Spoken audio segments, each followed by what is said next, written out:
Hello everyone, we hope that you have a good summer and that you have recovered from the cancellation of this year's International Youth Camp.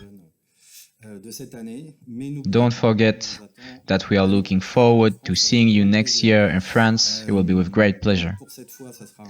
The aim of this online presentation, and we hope that you will follow it to the end, is to try to question, at the time of the COVID-19 crisis, the authoritarian course followed by Western parliamentary democracies and the place of the extreme right in these developments.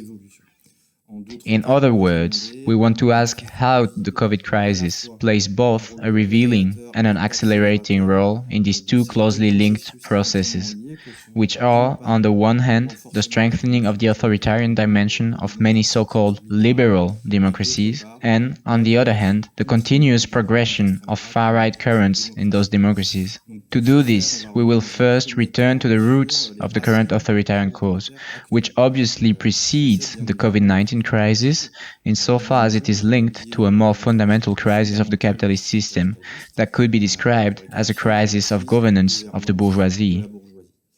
Secondly, we will try to understand the extent to which the management of the COVID-19 crisis by the so-called democratic states is in reality, in many cases, authoritarian management, and also to what extent this management has helped to strengthen authoritarian dynamics. Finally, in the last part, we will try to see how, in this context, the right-wing currents are trying to assert themselves a little more and strengthen their political and ideological grip, increasing the threat of the establishment of fascist-type regimes. Now, on the roots of the current authoritarian course. What we can say about the current authoritarian push that we have been witnessing in developed capitalist countries for more than a decade, a surge that is reflected in the spectacular development and even the accession to power of currents from the extreme right and the reactionary conservative right, but also the strengthening of the authoritarian practices of so-called liberal democracies. So what we can say is that this is the ultimate result of a crisis of global governance of the bourgeoisie. I use the term governance crisis in the sense that the capitalist class is finding it increasingly difficult to propose stable governmental solutions, where the classic phenomena of political alternation characterizing parliamentary democracies have outlived their lifespan in many countries. And moreover, the bourgeoisie's alternatives, and we have an excellent example in France, with Macron elected president when he had been unknown a few years earlier, and not coming from any of the traditional French political formations. He shows that these alternatives do not provide more stability. The roots of this crisis of governance are to be sought in the great financial crisis of 2008-2009, even if obviously it was not born at that time. The crisis has accelerated a pre-existing phenomenon.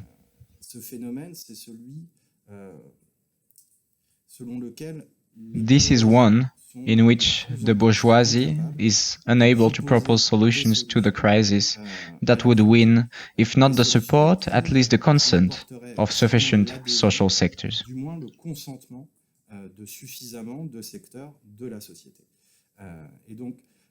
The management of the crisis by capitalists has in fact resulted in ever-increasing attacks on social rights, an increase in inequality, massive phenomena of precariousness and impoverishment. And all of this reinforced the legitimate feeling that a minority of the possessors want to make a very large majority of the population pay for its crisis. These policies have also been accompanied in many developed capitalist countries by a speeding up of the methodical destruction of social compromises dating back to the post-war and the post-war boom, whether they are concrete mechanisms such as social security systems or co-management structures, including traditional organizations of the labor movement, primarily the trade unions. Therefore, a certain balance has been broken, which has precipitated the governance crisis.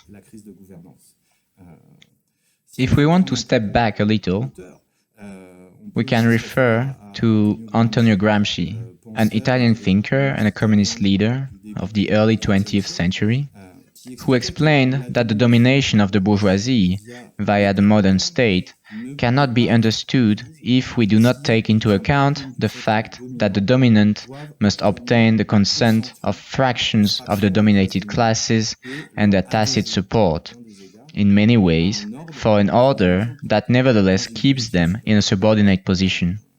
It is in this context that Gramsci forged the concept of hegemony, understood as a form of domination based on, and here I will quote Gramsci, but I promise that there will not be too many quotes. So it's a form of domination based on a combination of force and consent, which form variable equilibria, without force ever prevailing too much over consent. Indeed, one tries to make it appear that force is supported by the consent of the majority. What he meant was that strength and consent are the two essential variables to understand not only the domination that is exercised in the modern state, but also the different state trajectories and the different modes of exercise of power in the state. So if the use of force is at the heart of the exercise of bourgeois domination by the institutional means of the state, force is at the heart of domination, and, in the final analysis, it is the ultimate means to ensure this domination. It does not mean that the state can be summed up as only an armed force. In reality, the degree of use of force by the bourgeois state can be variable. We see this in history and national situations. Force and its use can be variable, and we must always think of it in relation to the quest for hegemony by the dominant classes. One can speak of a dialectical relationship between force and consent. The weaker the consent of the population, the more the dominant class will have to rely on the state apparatus or on force and coercion. The weaker the state apparatus, the more the dominant class will have to seek the consent of the dominated. With this idea, we understand that authoritarian push that we are living through is, in this sense, the expression of a crisis of hegemony of the bourgeoisie, unable to build, to paraphrase Gramsci again, a social bloc that is broad and stable enough for its governance to rely essentially on consent, and on the deterrent effects of the means of coercion. There is an imbalance that has developed between consent and force, and in reality, more and more, it is the force that is being used by the dominant classes because they can no longer extract consent. What we see is that the governments are elected by a minority of the electorate. Their social base is very limited. Political cycles are shortened if we think of repeated elections in the Spanish state, in Israel, or in Italy, and in many other countries. We also see that there is an increasing going around the framework of parliamentary democracy, and more frequently there is recourse to authoritarian practices. Why? Because as they are unable to obtain the consent of populations that are the victims of their violently anti-social policies, the governments of bourgeois democracies, with variations depending on national context, must force these policies, using more and more often the means of state coercion. All this confirms that, contrary to what the apologists of market democracy are telling us, In reality, capitalism and democracy are not intrinsically linked. Quite the contrary. Capitalism is a fundamentally arbitrary and authoritarian system based on the oppression and exploitation of the vast majority of the population, and the political structures of bourgeois democracy are not the result of capitalism, but they are the result of class-to-class compromises, forged on the basis of power relations, not on any democratic sensitivity of capital. This is not new. We can remember here what Karl Marx wrote in the 19th century in The Class Struggles in France. In his pamphlet, Marx wrote the following: "Bourgeois rule as the outcome and result of universal suffrage, as the express act of the sovereign will of the people, that is the meaning of the bourgeois constitution. But has the constitution any further meaning from the moment that the content of this suffrage, of this sovereign will, is no longer bourgeois rule? Is it not the duty of the bourgeoisie so to regulate the suffrage that it wills the reasonable its rule?" What Marx tells us is that elections, parliamentary democracy, the constitution, all of these are tolerated by the bourgeoisie to the extent that they do not contradict its class interests. And finally, to conclude this first part on the roots of the authoritarian cause, what we see is that to the extent that the dominant classes, the capitalist class, can no longer get sufficient sections of the society to adhere to its policies,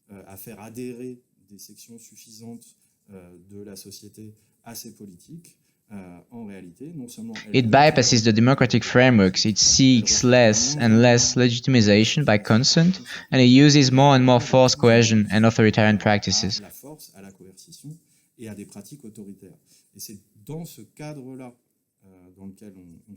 This was the context before the COVID-19 crisis.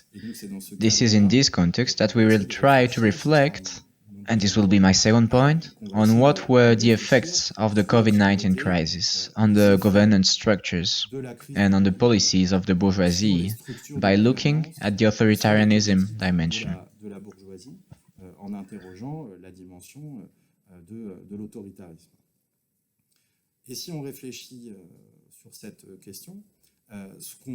What we can see is that far from easing the authoritarian course that preceded the crisis has strengthened this authoritarian course. In most Western countries, the management of the crisis, or rather crises, plural, because the entanglement and the mutual strengthening of the social crisis, of the environmental crisis, the health crisis, the democratic crisis, this all makes it a plural crisis. So the management of these crises has been marked by its fundamentally authoritarian nature on several levels. For the first level, in many countries, the governments, claiming that it was impossible to convene parliament,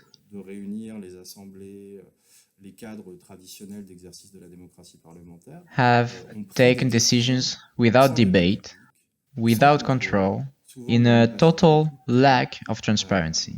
People learned of the decisions made afterwards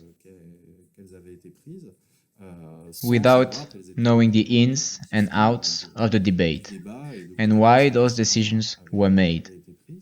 We can even see that in a number of countries, for example Hungary with Orban. The governments in place have given themselves full powers. This means the possibility of taking a number of decisions in a totally authoritarian manner without this being challenged by traditional democratic voices. So that was for the first level. Now, on the second level, we can see that populations have not been involved not only in decisions, but also, more broadly, in the management of the fight against the pandemic. This is especially true in the Western developed capitalist countries. It was a little different in the countries of Southeast Asia, but I focus here mainly on Western developed capitalist countries. What happened was that the orders and instructions, which were often ineffective and sometimes even contradictory, all came from above, without any desire to associate the people in the discussion. It came from above with paternalistic tones, typical of authoritarian powers, who claim to impose on the people, who are rather like an eternal child, what is good for them, because they are too stupid to understand. This is a second level in crisis management, where we see that we have processes that are typical of authoritarian management. Now, for the third element, in many countries, in the absence of masks, the big stick was brandished. That is, we have seen more fines for non-compliance with confinement, with lockdown, in places where it had a lockdown, sometimes even prison sentences for people who did not comply with certain health guidelines. We have seen the increase in checks and violences on the part of the police or even the army. And we have also seen drastic limitations on the possibilities of criticizing the government and its policies. Let me just take one example in France. An example that happened in the city of Toulouse, where a group of young people were summoned by the police and taken into custody because they had posted a banner in front of their building on which was written, Macronavirus, when will it end? So that was a pun on Macron and coronavirus, and that earned them a summons to the police station and a detention.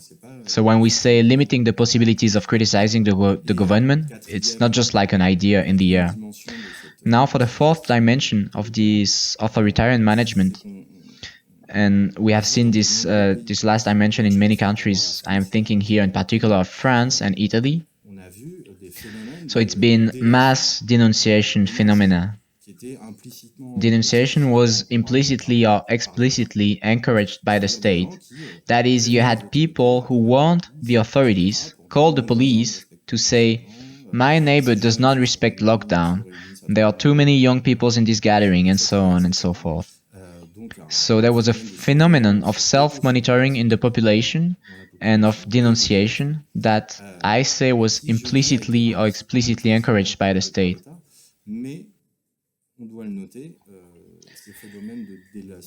But encouragement from the state was not always needed. It must be said that there are also people who have done it spontaneously, which unfortunately says a lot about the global ideological environment that made this happen without the governments asking for anything.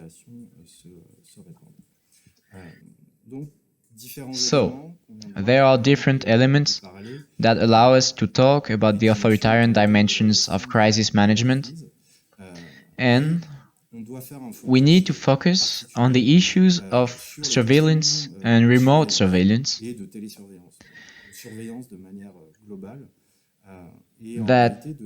and the opportunity that the COVID crisis has represented in this area for the dominant classes.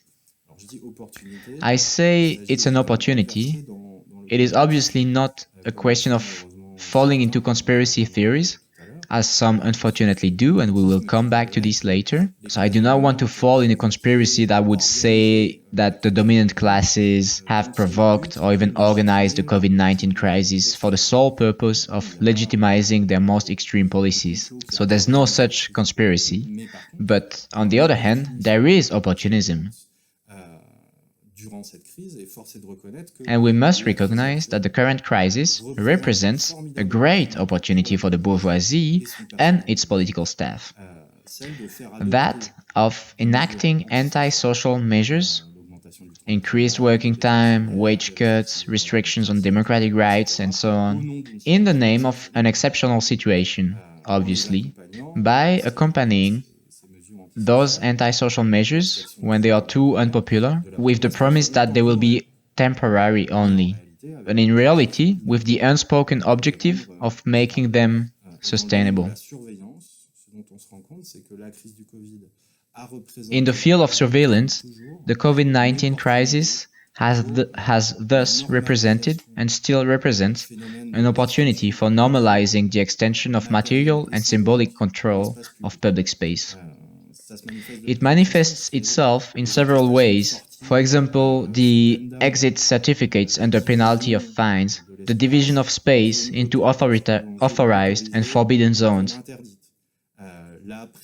increased and normalized police and military presence, and so on and so forth. There is an interesting parallel, keeping things in proportion, of course, between the month we have just lived through with the work of the French intellectual Michel Foucault, who, in his book Discipline and Punish, which was published in 1975, studied how plague epidemics were managed by the government,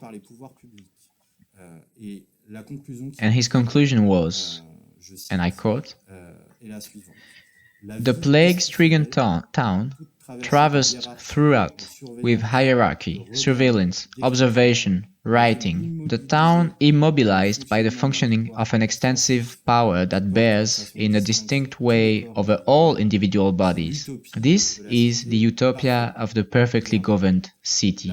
The plague, envisaged as a possibility at least, is a trial in the course of which one may define ideally the exercise of disciplinary power. In order to make rights and laws function according to pure theory, the jurists place themselves in imagination in the state of nature in order to see perfect disciplines functioning. Rulers dreamt of the state of plague." What Foucault tells us is actually that the plague-stricken city, that is, the city in which the plague epidemic has spread, and the measures that are being taken to combat the epidemic, this was already playing at the time, and we are several centuries back, this was already playing at the time a role of experimentation for the dominant classes, since it became a place in which we could use practices, test a number of things to control bodies, to control populations. And what he says is that it was almost an experience of pure control, of perfect discipline, that was then used to perfect the mechanisms of discipline of society in situations where there was no longer the plague. What we saw with the COVID-19 epidemic, and obviously it wasn't the plague, we were quite far from it, but what we saw is that a number of surveillance techniques were experimented on the assumption that they would be tolerated by the populations to the extent that the health situation was exceptional, but with the thought in the back of the minds of those who implemented those policies to perpetuate them or to improve them based on the results that life-size tests could produce.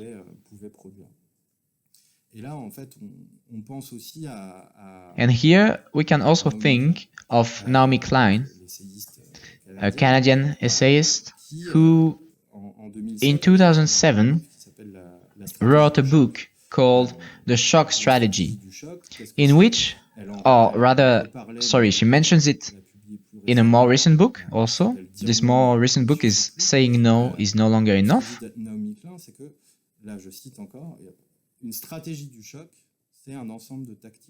So what she says is, and I quote, "The term shock doctrine describes the quite brutal tactic of systematically using the public's disorientation following a collective shock to push through radical pro-corporate measures, often called shock therapy."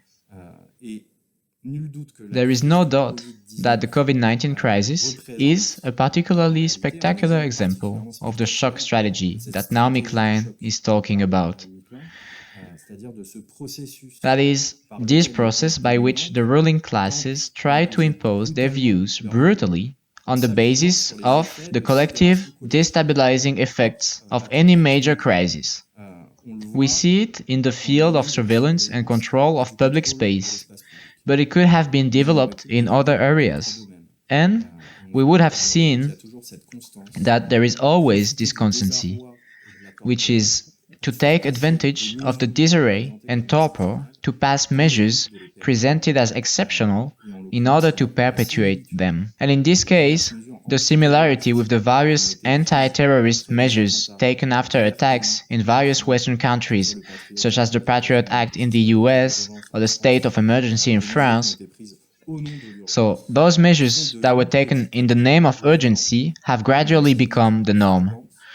And there is a striking similarity with what is happening around the COVID-19 epidemic, and this is part of a strengthening of authoritarian logics and tendencies, and in the political management of the COVID-19 crisis, and also in the experimentation and perpetuation of a number of arrangements whose objective is control, and therefore fundamentally coercion and not consent.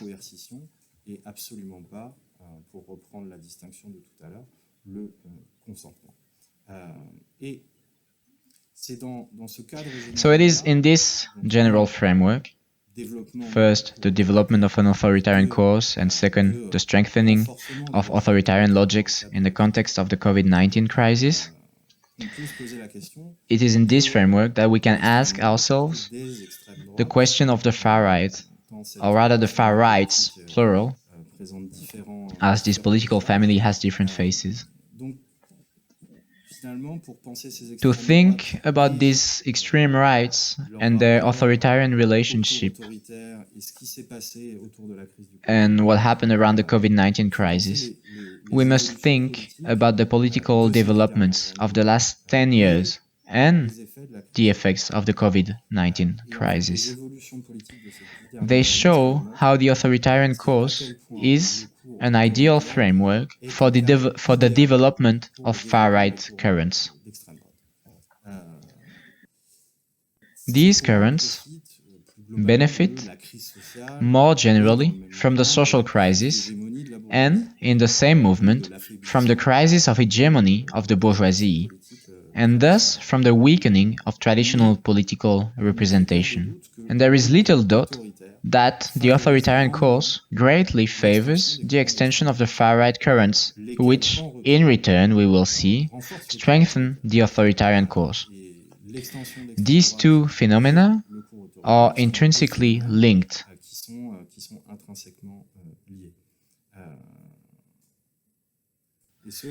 At least on two levels. First, the more traditional parties of the bourgeoisie adopt authoritarian policies and measures, the more they legitimize the thesis of the far right, who are in favor of a strong state, who are hostile to many democratic freedoms, who are unconditional supporters of the police, and so on.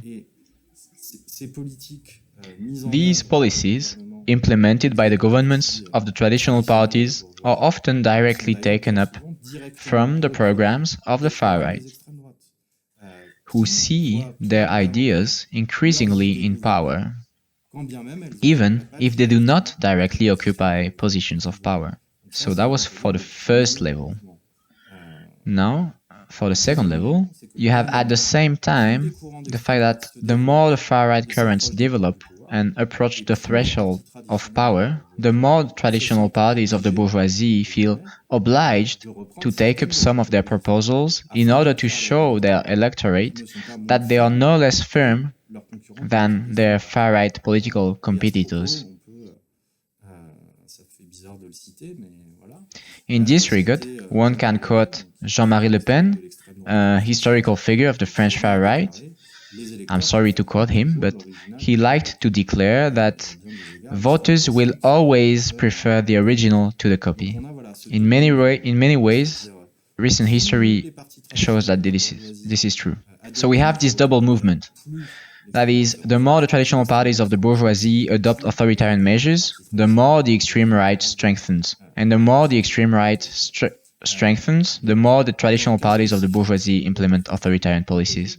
In the specific case of the COVID-19 crisis, with what we have seen concerning the authoritarian management of this crisis by the governments in place, and with the temptation to further strengthen the control mechanisms and so on, it can be said that the strengthening of the authoritarian course continues to play the game of the far right, and that therefore, through their policies, the governments of developed capitalist countries have helped in recent months to raise the far right and legitimize them.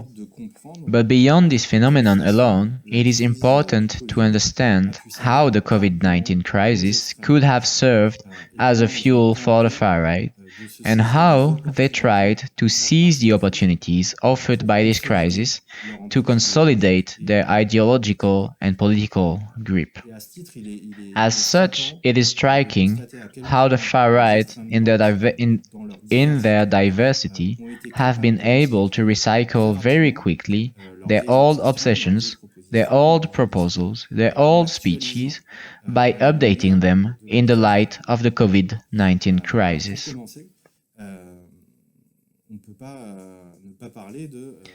To begin with, we should discuss the conspiracy rhetoric, which is not unique to the far right, but in which many currents and far right groups excel.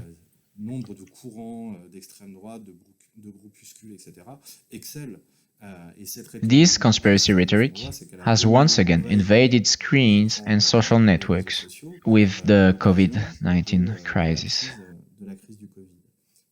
We will not go into detail here of all the far-fetched theories that may have circulated, like the virus created by China to attack Trump's United States, or the virus created by Bill Gates to promote the implantation of subcutaneous microchips, or all this is a great conspiracy of pharmaceutical companies, and so on and so forth. Let's not go into that, but it must be observed that these different theories, or so-called theories, have been widely relayed by far-right groups, by far-right social networks, by far-right media, although in general the more institutional far-right parties, enshrined in a dynamic of accountability, saying something like we are ready to take power and so on, so they need to look a bit serious, and those parties, they have not made these conspiracy theories a major angle of attack. Nevertheless, these theories were there, and we could see people in Donald Trump's entourage or in other Western countries winking at these conspiracy theories, not in order to say that they were true, but to say that we had the right to ask a number of questions, especially in relation to China. It is in their criticism of globalization, or rather of globalism, as they say, that the far right, in their diversity, have used every possibility open to them. How? Using the idea that the circulation of the virus and the spread of the epidemic are a confirmation of the need for each nation to control its borders in the face of a virus from abroad, and the responsibility for the spread of the virus would therefore rest on the shoulders of the so-called globalists, whom they oppose to the patriots. The main far-right parties have claimed that immigration was exacerbating the health crisis, either because the virus had occurred in regions with important trade with China,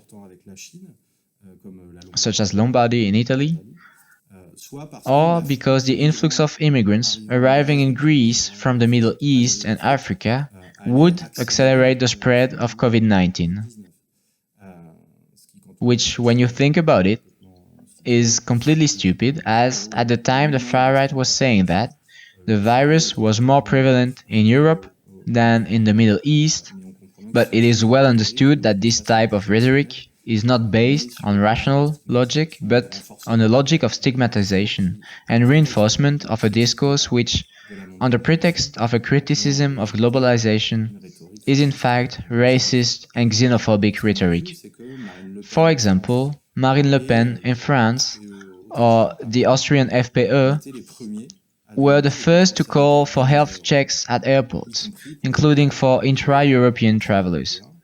What we saw in France is the Rassemblement National, or formerly the Front National, National Front, which from the beginning explained that if we had closed the borders as they had demanded for decades, the virus would not have entered French territory.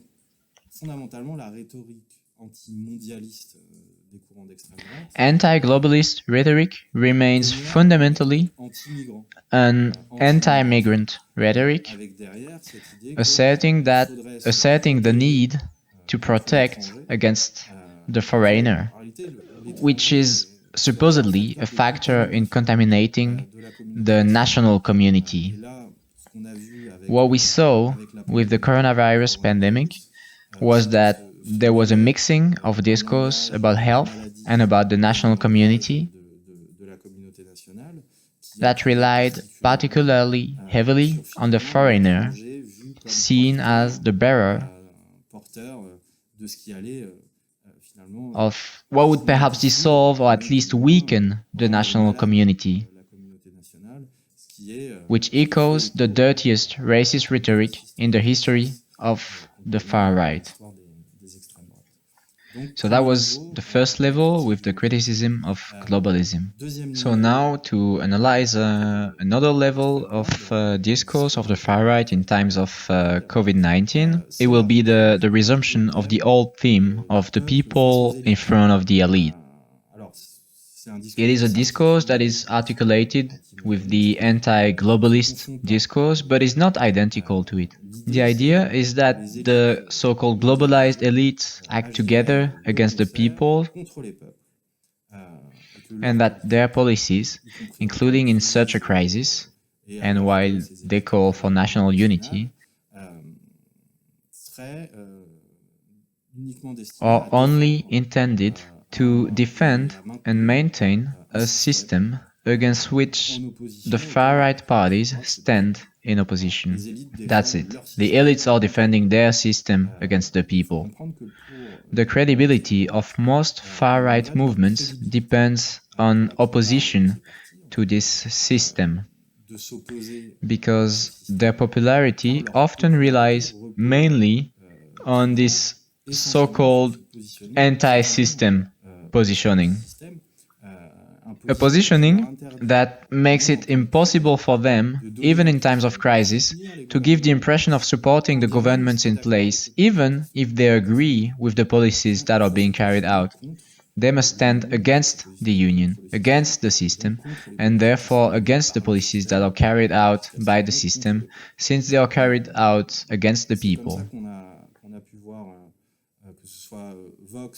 Vox in the Spanish state, Salvini's Lega in Italy, Marine Le Pen's Rassemblement National in France have lambasted the powers in place, accusing them of being incompetent, of lying to the people, of working for pharmaceutical lobbies, of letting small businesses die.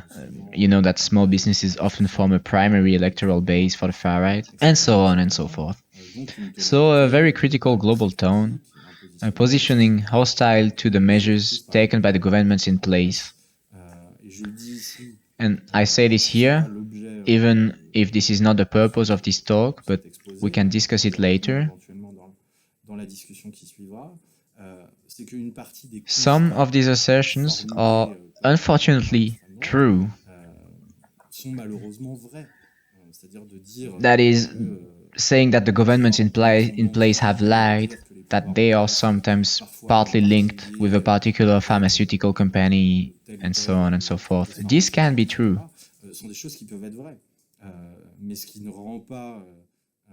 But this does not make the positions of the far right useful and sustainable, since these speeches actually serve as a pretext to propose racist, authoritarian, and anti-social solutions, and absolutely not to propose a real alternative that would serve the majority of the population. So, this was for the second level, the anti-system positioning around the theme of the people against the elite. Now for the third level, in the rhetoric of the right wing, of the far right wing, through the COVID-19 crisis, this third level should particularly attract our attention because it is a developing phenomenon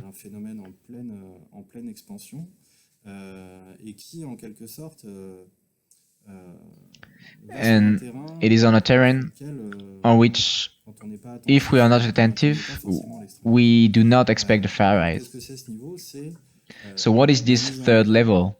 It is the emphasis on what is called localism as a solution to the repeated crises of the capitalist system and their devastating effects. More and more right-wing currents are opportunistically taking on ecological concerns to recycle the old theme of the link between human beings and Earth. Not the planet, but the Earth in the agricultural sense, the soil. The aim is to conceive of populations as essentialized ethnic groups sharing their own territories. In this sense, this so-called ecology, with many quotation marks, it is an ecology of populations governed by an ethno-differentialism that opposes assimilationism. It is a question of claiming a right to defend the identities and cultures of peoples and an expression of ethnic roots in a territory. It is a local environmentalism against globalization, which inevitably comes first through the control of immigration and the defense of a civilization linked to a land and therefore an ideology of roots, which some do not hesitate to call eco-fascism. It is not far-right ecology. It is opportunism, even if it has deep historical roots. In France, we know the speeches by Marshal Pétain on the soil does not lie and the link between the human being and the soil and so on. But here, this is an opportunism where faced with the damage caused by globalization, the solution is the roots. And so all population movement, all processes of international circulation, and so on, are fundamentally destructive. And to put it in a simplistic way, the idea is to say everyone should stay at home with their own roots and everything will be fine. We must not underestimate, even though I do not have time to go into details here, but we can develop it further in the discussion later on. But we must not underestimate the fact that there is a rise of this eco-fascism, even if it is not dominant yet in the far right. Because we also have in the far right a form of carbo-fascism, that is a whole ideology of valuing the extractivism of oil and so on. Think of Bolsonaro in Brazil, for example. So we have this eco-fascism that is developing and that has manifested itself in a very visible way with the COVID-19 crisis. And it's not an innocuous phenomenon. It's becoming a recurring element in the political positions and ideology of the extreme right.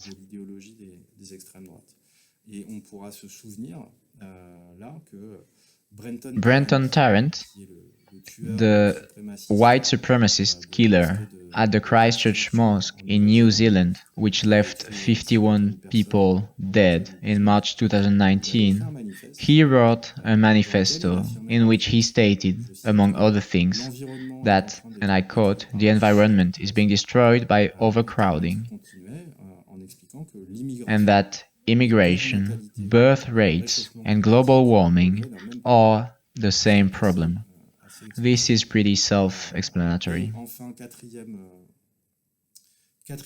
Finally, with the fourth level of the positions of the far right in COVID-19 crisis times, these fourth levels reveals nuances that may have existed between currents of the far right. For clarity, I cannot enter into all the nuances that may have existed, but we can return to it later. I have tried to identify common traits, but there are still nuances and internal contradictions to these currents. Many of those currents have developed a critique of the authoritarianism of anti-COVID-19 measures, including containment or lockdown.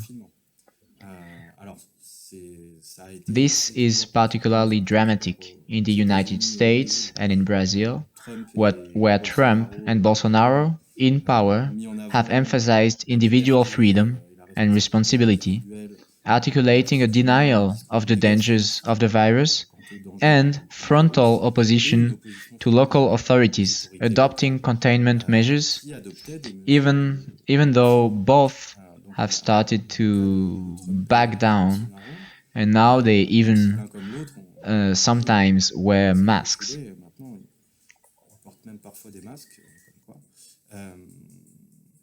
In several European countries, far-right movements have also been seen protesting anti-COVID-19 measures in the name of freedom and democracy. In Italy, Matteo Salvini tried a publicity coup by occupying the Senate chamber with a dozen other elected representatives to denounce the blockade of the economy, to denounce delays in the payment of promised aid, to denounce limitations of freedom of movement and the bracketing of parliamentary powers by the Conte government during the duration of the health crisis. In Germany, far-right figures and some groups have contributed to the development of anti-mask and anti-lockdown rallies and demonstrations. In the Spanish state, Vox, part of which are the heirs of Francoism, so Vox organized anti-government rallies in the name of freedom of Spain. So we have seen this type of gathering in several countries. We have seen demonstrations with almost anti-authoritarian speeches, but it's clear that there is a problem since far-right anti-authoritarianism is a contradiction in its own terms. But this was again taking a position against governments. That is to say that by positioning themselves absolutely against the governments, since they denounce things that they themselves would do if they were in power.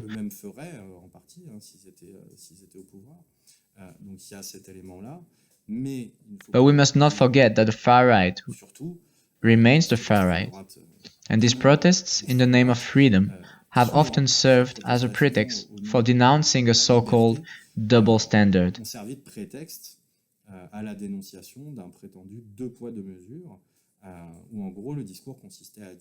On the one hand, the restriction of citizens' freedoms, and on the other, laxity with regard to immigration. The idea was to say, it's outrageous. We saw this in France on television, on TV sets, where far-right speakers explain, supposedly a 60-year-old lady is forbidden to go to see her husband in the hospital because of a confinement, and during that time, thousands of undocumented people continue to return to France, and so on. So behind this, you can always find the same roots in this positioning of the far-right. To conclude this presentation, I will not summarize it. If I could do it in 3 minutes, it would be rather disturbing. Rather, I would like to end by asking the question of the dynamics of the fascization of our societies and the fascist threat as it really exists today. I have deliberately not used the term fascist until now. We can go back to this in the discussion. Everything we have seen here, whether from the point of view of the authoritarian course, its reinforcement with the COVID-19 crisis, and how the far right manages to grasp this double problem of authoritarianism and the repetition of crises. We see that, unfortunately, political and social developments and the succession of crises of the capitalist system, crises of various types, be it social, economic, political, environmental, health, all of this is part of a global dynamic of ever-increasing instability of the system. We are faced with a system that is unstable and failing to regain stability, and a chain of crises closer and closer to each other, with all the risks that this presents. Instability sets in. This instability is all the more intense because the working classes around the world refuse to submit and make that known. We could see in recent years a succession of social explosions, of popular uprisings that we had not seen in a long time. We must remember that a few weeks before the COVID-19 or the lockdown phase in most Western countries, what was being discussed in the circles of the radical left was to know whether what we were witnessing was a global uprising against authoritarian neoliberalism, with the uprisings in Algeria, Chile, Hong Kong, and so on. So we are in this phase, and it hasn't been permanently interrupted by coronavirus and lockdown. So we have an ongoing instability that is at the articulation between the bourgeoisie's inability to regain control and stabilize things and the refusal of people to submit. And these two elements obviously feed each other. That's why I waited before uttering the word. It is in this context that the question of fascism is asked.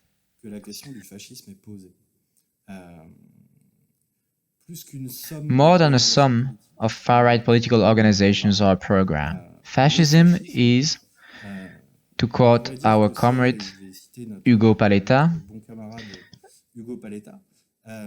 fascism is, quote, the real movement that perpetuates the current state of affairs when the economic dynamics of capitalism run out, when social antagonisms deepen, and above all, when the political crisis reaches such a level of intensity that it becomes insurmountable within the framework of established forms of domination. End of quote. In this sense, it can be said that fascism, as a movement, not of organizations but a deep movement, fascism is on the agenda when it is no longer possible for the ruling class to maintain its supremacy by the ordinary means associated with liberal democracy. It is this type of situation that we are facing today, and things are not about to improve. And the far-right organizations and currents mentioned during this presentation are increasingly emerging as a possible recourse for the dominant classes, with the threat of the constitution of genuinely fascist powers whose task would be to break any resistance in the face of capital domination. We have far-right currents occupying positions of power. We have far-right currents that are at the gates of power. But that does not mean that we are facing fascist regimes in the sense of historical movements whose objective is to break any form of resistance. And so the moment in which we are, we can say that it is, and I will use the title of Hugo Paleta's book, is the possibility of fascism. It is not a question of stirring up a fantasized threat, but of realizing that in a capitalist world undermined by crisis, the classic alternative, so to say, as the one formulated by Rosa Luxemburg at the beginning of the 20th century, is of burning topicality. This classic alternative is socialism or barbarism. There is no fatality of the worst. The worst option is not doomed to happen, but we must take the threat seriously and understand that we have no choice but to build the resistance, to bring to life the struggles for social emancipation, as well as the prospects of another world. We can do this remembering this inspiring advice from our late comrade Daniel Ben Said, which will allow me to finish.